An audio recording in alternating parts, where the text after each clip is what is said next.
pemirsa, sekalipun sudah banyak kasus yang terjadi dan sudah di-up ke media gitu, berbagai upaya juga sudah dilakukan, tapi ternyata perundungan masih ada. Bahkan ini terjadi di pondok pesantren di Wonogiri seperti itu ya, sampai meninggal lagi. Di dunia pendidikan ya, lagi-lagi kasusnya terjadi. Jadi kita bingung juga nih sebenarnya di mana ya cara untuk bisa mengurai persoalan ini agar tidak lagi terjadi di kemudian hari. Mungkin ini kita harus menjadi atensi bersama ya pemirsa ya, menjaga anak-anak kita dan juga dunia pendidikan, guru-guru juga lebih aware dengan para murid di sekolah.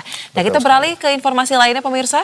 Bocah bernama Muhammad Axel ditemukan tewas bersimbah darah di dalam rumah mewah di Cilegon, Banten.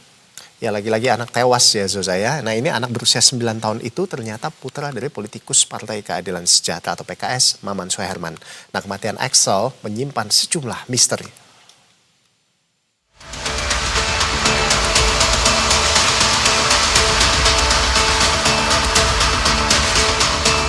Korban yang masih duduk di kelas 4 sekolah dasar itu ditemukan dalam keadaan telungkup bersimbah darah di rumahnya di perumahan BBS 3, Kelurahan Ciwaduk, Kota Cilegon pada Selasa siang. Sang ayah, Maman Suherman, yang merupakan politikus Partai Keadilan Sejahtera atau PKS, sekaligus menjabat sebagai Dewan Pakar di DPW PKS Cilegon, tengah berada di kantornya di wilayah Ciwandan. Saat ia menerima telepon dari anak keduanya yang histeris meminta pertolongan karena menemukan tubuh Axel. Axel yang langsung dibawa ke rumah sakit dinyatakan meninggal dunia.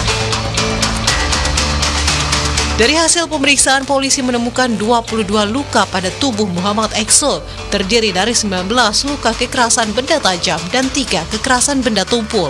Tim Inafis Satreskrim Polres Cilegon melakukan olah tempat kejadian perkara dan mengerahkan 2 ekor anjing pelacak untuk mencari petunjuk atas kasus tersebut. Selain itu, pihak kepolisian telah memeriksa 8 saksi termasuk keluarga dan mengecek CCTV milik tetangga korban karena rekaman di lokasi tengah mengalami kerusakan. Pihak penyidik menegaskan tidak ada barang hilang di TKP dan hal ini menepis adanya dugaan perampokan. Polisi pun hingga kini masih menunggu hasil otopsi untuk menentukan penyebab pasti kematian korban.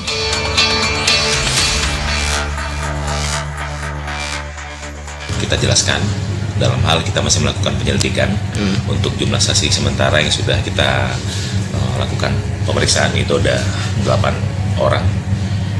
Termasuk yang ada di lingkungan sekitar dari tempat kejadian.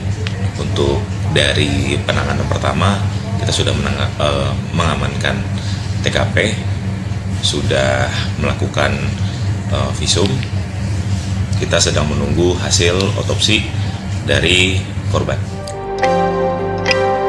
Meski terdapat luka tusuk akibat benda tajam, polisi belum menemukan barang bukti yang dipakai untuk membunuh korban. Pencarian terhadap barang bukti masih terus dilakukan. Polisi berjanji akan mengusut tuntas, profesional, dan transparan kasus ini. Sementara itu, jenazah korban telah dimakamkan oleh pihak keluarga. Tim Liputan, Berita 1. Kita tentunya berharap kasus ini segera tuntas.